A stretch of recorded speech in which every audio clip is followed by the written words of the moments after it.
पाठ 7 सर्वनाम प्रोनाउन। परिभाषा। जिन शब्दों का प्रयोग हम संख्या के स्थान पर करते हैं वे सर्वनाम कहलाते हैं। दिए गए चित्रों को ध्यान से देखिए और नीचे लिखे अनुच्छेद को पढ़िए। बच्चों, ऊपर दिए गए चित्रों में दिखाए गए छात्र अंकित चौथी कक्षा में पढ़ता है। उसके पापा एक शिक्षक हैं, उसकी मम्मी एक गृहिणी है। वे दोनों उससे बहुत प्यार करते हैं। वह एक मेधावी छात्र है। पढ़ाई के साथ साथ चित्रकला पेंटिंग में भी उसकी रुचि है।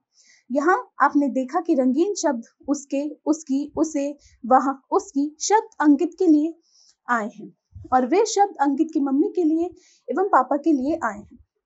ये सभी सर्वनाम शब्द हैं और संख्या के स्थान पर आए हैं। इस तरह संख्या के स्थान पर आए शब्द सर्वनाम कहलाते हैं। सर्वनाम के भेद। Kinds of pronoun.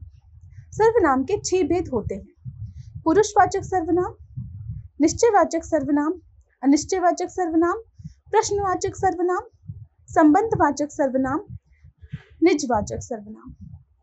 पुरुषवाचक सर्वनाम पर्सनल प्रोनाउन।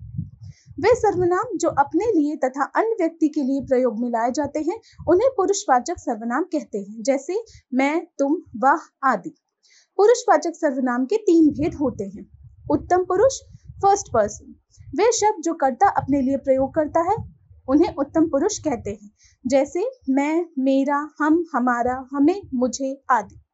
मध्यम पुरुष सेकंड पर्सन। जिन शब्दों का प्रयोग कर्ता सुनने के लिए करता है उसे मध्यम पुरुष कहते हैं, जैसे तू, तुम, तुझे, तेरा, आप, आपका आदि।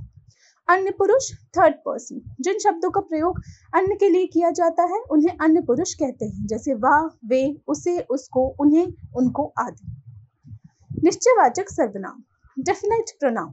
जिन शब्दों का प्रयोग किसी निश्चित व्यक्ति व घटना के लिए किया जाता है उसे निश्चयवाचक सर्वनाम कहते हैं, जैसे यह मेरी छोटी बहन है, वह प्रिया का घर है, इसने मेरा नुकसान किया, उसने मेरी कुर्सी तोड़ दी। अनिश्चयवाचक सर्वनाम इनडेफिनेट प्रोनाउन। जिस सर्वनाम से किसी निश्चित व्यक्ति या वस्तु का बोध नहीं होता है उसे अनिश्चयवाचक सर्वनाम कहते हैं, जैसे बाहर कोई खड़ा है, किसी ने मेरा फोन चुरा लिया, दाल में कुछ गिर गया है, यहाँ किसी को मत आने देना। प्रश्नवाचक सर्वनाम इंटरोगेटिव प्रोनाउन।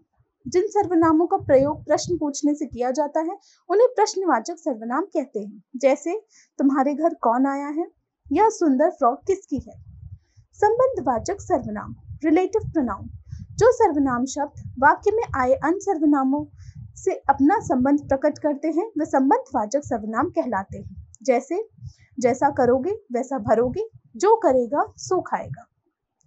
निजवाचक सर्वनाम रिफ्लेक्सिव प्रोनाउन। बोलने वाला जिन सर्वनाम शब्दों का प्रयोग स्वयं के लिए करता है उन्हें निजवाचक सर्वनाम कहते हैं, जैसे मैंने अपना काम खुद कर लिया, मैं अपने आप विद्यालय चला जाऊंगा, रवि अपना कार्य स्वयं करता है, तुम अपना काम खुद करो। विशेष।